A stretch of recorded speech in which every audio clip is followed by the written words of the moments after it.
Уважаемый господин президент, уважаемые дамы и господа, меня зовут Искендер Бариев, я представляю Крымско-Татарский ресурсный центр и Меджлис крымско-татарского народа.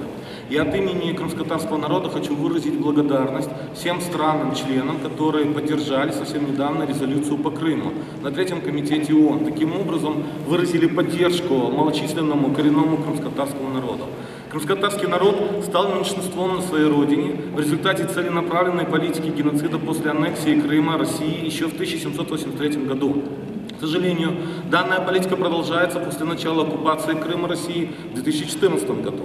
В нарушении 4-й Женевской конвенции от 1949 года проводится политика замещения населения. По нашим данным, в Крым завезено более 120 тысяч человек из Российской Федерации. При этом из Крыма выехали около 27 тысяч человек, которые официально зарегистрировались в компетентных органах Украины как вынужденные переселенцы. Последний случай – это выдворение активиста крымско-татарского народа Нидима Халилова, который был задержан и вывезен из Крыма 7 ноября 2016 года и находится в учреждении временного содержания в Краснодарском крае, только из-за того, что он отказался принять гражданство Российской Федерации. В настоящее время он объявил голодовку.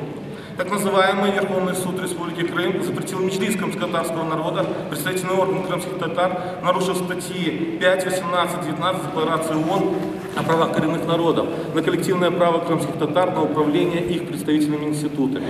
Вооруженные люди совершают нападения на мечети во время молитвы, в кафе, на рынках, задерживают массово крымских татар, насильно сгоняют в автобусы и увозят так называемый комитет по борьбе с экстремизмом. У людей собирают личные данные, берут слюну на анализ, отпечатки пальцев. Это прямое нарушение статьи 12 Декларации ООН о правах коренных народов. 25 мая Эрвин Ибрагимов, член Совета Всемирного конгресса крымских татар, был похищен в Бахчисарае. Он не найден до настоящего времени. Случай с Эрвином Ибрагимовым является одним из 26 случаев похищенных крымских татар и украинцев. 12 человек были найдены мертвыми со зверскими пытками. Де-факто властью до сих пор не открыты дела по всем случаям и не раскрыты с 2014 года. Совокупным эффектом нарушений прав человека в отношении крымских татар привело к созданию страха среди коренного народа.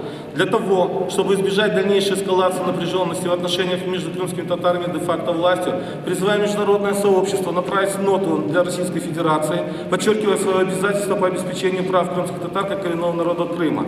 Для этого необходимо отменить решение суда о запрете Меджлиса крымско-татарского народа и позволить ему работать в качестве законного представительного органа крымских татар на территории Крыма.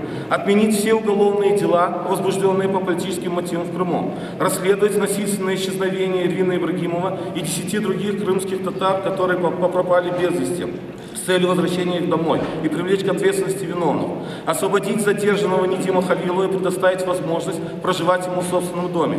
Отменить призыв вооруженных сил Российской Федерации молодежи на территории Крыма. Для Украины правительство Украины обеспечит сохранение и развитие крымско-татарской идентичности для перемещенных лиц путем защиты и поощрения культурных прав. И для институтов ООН необходимо разработать план гуманитарного реагирования по крымско-татарскому народу. Спасибо большое.